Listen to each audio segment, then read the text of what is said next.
Hi hello, ಹೇಗಿದ್ದೀರಾ ಎಲ್ಲರೂ? ನಾನು ಚೆನ್ನಾಗಿದ್ದೇನೆ. ನನ್ನ ಹೆಸರು ಫಕ್ಕೀರಮ್ಮ. ನಾನು ಇವತ್ತು ರವೆ ದುಂಡಿ ಮಾಡಾಕತ್ತಿದ್ದೆ ರೀ.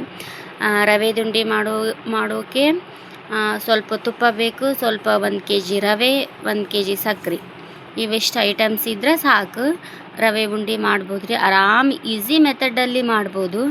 ಈಗ ನಾನು ಹೇಳ್ಕೊಡೋ ರೀತಿ ನೀವು ಮಾಡಿದ್ರಿ ಅಂದ್ರೆ ಮೆತ್ತಗೆ ಆಗ್ತಾವ್ರಿ, ವಯಸ್ಸಾದವ್ರಿಗೂ ತಿನ್ನಕ್ಕೆ ಬರ್ತಾವೆ, ಬಾಯಲ್ಲಿ ಇಟ್ಟರೆ ಕರಗ್ತಾವ್ರಿ.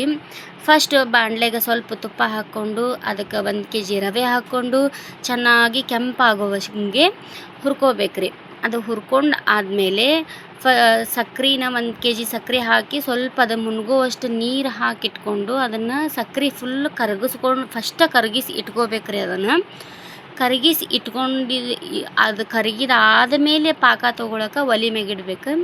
ಇದು ರವೆ ಹಿಂಗೆ ಕೆಂಪಾಗೋಂಗೆ ಹುರಿಬೇಕ್ರಿ. ಇದನ್ನು ಫುಲ್ಲು ಕೆಂಪು ಕಲರ್ ಬರಬೇಕು, ಅಲ್ಲೇ ಮಟ ಹುರಿಬೇಕು. ಈಗ ನೋಡ್ರಿ ಸಕ್ರೆ ಕರಗೈತಿ. ಅದು ಸಕ್ರೆ ಈಗ ತೊಗೊಳಕ್ಕೆ ಇಟ್ಟೇನಿ.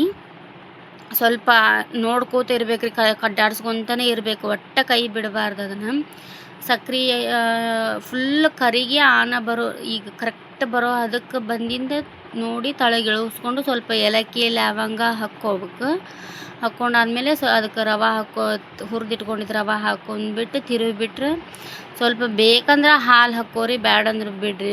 ಮೆತ್ತಗೆ ಆಗ್ಲಿಕ್ಕಂದ್ರೆ ಸ್ವಲ್ಪ ಹಾಲು ಹಾಕ್ಕೋಬೇಕು, ಇಲ್ಲಿಕ್ಕಂದ್ರೆ ನಡಿತೈತಿ.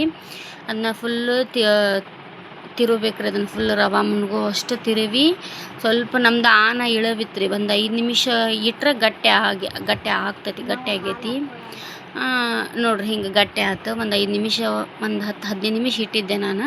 ಅದಾದಮೇಲೆ ಕಟ್ಟಾತೆ ನೋಡ್ರಿ. ಮಸ್ತ್ ಆಗಿದ್ವು. ಇಷ್ಟ ಆಗಿದ್ರೆ ಲೈಕ್ ಮಾಡಿ, ಶೇರ್ ಮಾಡಿ, ಕಮೆಂಟ್ಸ್ ಮಾಡಿ, ಸಬ್ಸ್ಕ್ರೈಬ್ ಮಾಡಿ, ಪ್ಲೀಸ್ ಸಪೋರ್ಟ್ ಮಾಡಿ.